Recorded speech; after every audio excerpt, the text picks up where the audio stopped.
Today's topic is death of a partner. When partner dies, his legal heirs are entitled for the amount due. जितना भी amount के जो partner जिसकी death हो गई है उसके जितना भी अमाउंट उस बिजनेस में है उसके लीगल हायर्स जो है वो उसके लिए एंटाइटल होते हैं और ये अमाउंट उसके एग्जीक्यूटर्स को दिया जाता है. The person the legal heirs जो कि इस अमाउंट को लेते हैं they are known as executor. इसकी सारी की सारी कैलकुलेशंस जो हैं और calculations are similar like retirement. जैसे रिटायरमेंट में कैलकुलेशंस होती है लगभग वैसी ही कैलकुलेशंस होती है. सिर्फ एक चेंज होता है वो होता है प्रॉफिट के शेयर का. क्योंकि रिटायरमेंट तो प्री डिसाइडेड होती है कि कब जो है वो पार्टनर रिटायर होगा और नॉर्मली वो ईयर एंड पे या एक कोई फिक्स टाइम पर जो है वो पहले से डिसाइड करके रिटायर हो जाता है. लेकिन डेथ का जो केस है वो कभी भी अकर हो सकता है, किसी भी टाइम अकर हो सकता है. तो इसलिए सिर्फ एक जो अमाउंट का प्रॉफिट का शेयर की कैलकुलेशन है उसकी थोड़ी डिफरेंट होती है. उसमें हमेशा टाइम का शेयर जो है वो साथ में रहता है.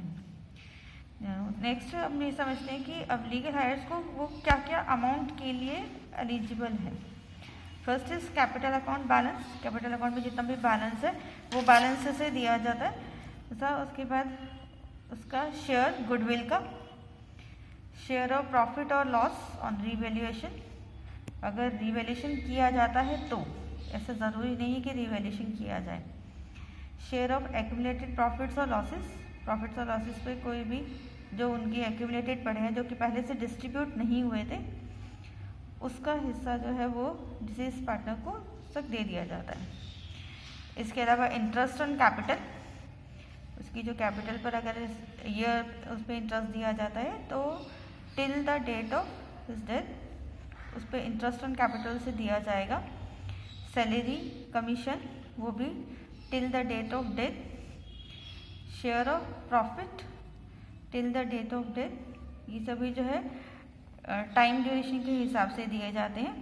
लोन्स और एडवांसेस. अगर उसने कोई लोन दे रखा है या उसका लोन उसने कोई लोन लिया हुआ है, अगर दे रखा है तो उसे दिया जाता है और अगर ले रखा है तो उसका जो है अमाउंट में से उसे एडजस्ट कर दिया जाता है.